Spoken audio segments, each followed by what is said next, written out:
नई सदी, नया साल, नया महीना, खबरें भी नई। चंद्रयान से आसमान तक, देश से विदेश तक, बाजार से जन सरोकार तक, सब पर है हमारी पकड़।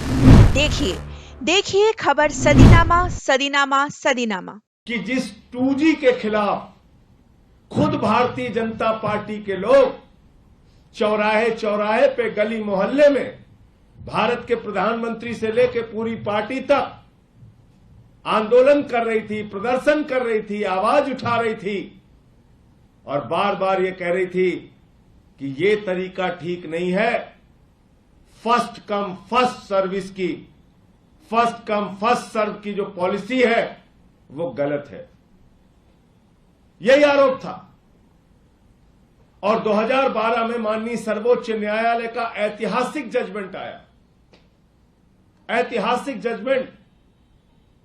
उन्होंने कहा कि स्पेक्ट्रम जो बांटे जाएंगे,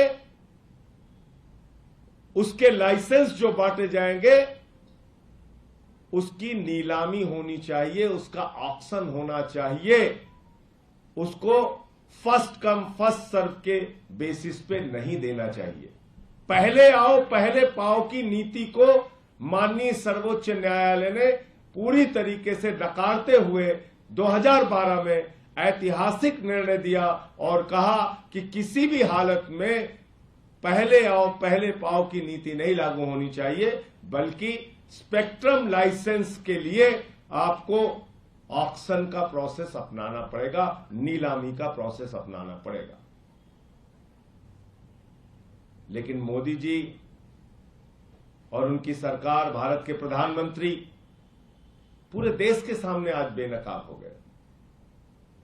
इन्होंने 2023 में जब 150 सांसद सदन से बाहर थे, उस समय वही नीति जिसके खिलाफ प्रधानमंत्री जी थे, वही नीति जिसके खिलाफ भारतीय जनता पार्टी थी, वही नीति जिसके खिलाफ पूरा देश था, वही नीति पास कर दी, पहले आओ पहले पाओ की नीति।